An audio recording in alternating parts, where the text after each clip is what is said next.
thinking a lot about Alex ever since Bruce called me. Bruce is my brother-in-law. And I first met Alex when I had some yard work as well that needed to be done, and Bruce and Alex came over.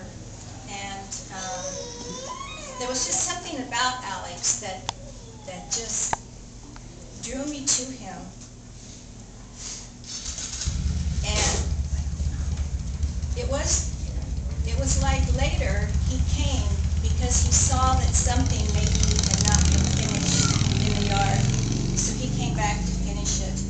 And at that time, we started a type of a relationship.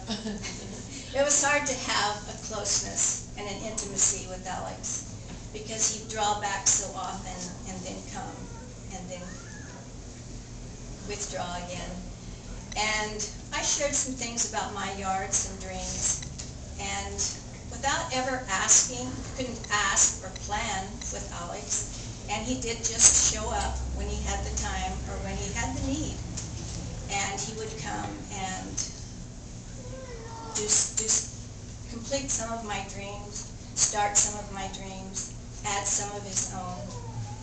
And he was not only extremely gifted, but he was very intuitive and just,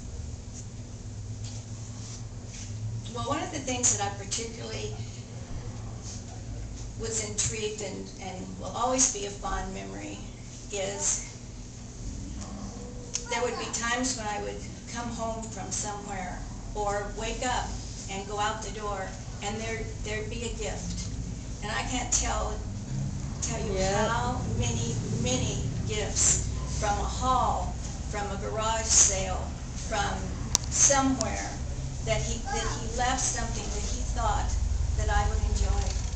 And among those were 3 greeting cards, and each one of them had the most beautiful, heartfelt message. And I saved them, and I didn't know why I saved them, but they had touched me deeply. One of them was from the poet Tennyson, another one was Shakespeare, and the wording was about our relationship, and that's how he conveyed, more than anything, his feelings. And I saved them, and to this day, they've been framed, and they're in my bathroom, and I'll always have that memory of him. And when I think of Alex, of course, coming in today and seeing the sign, you know, it just tugged at my heart and made me tearful.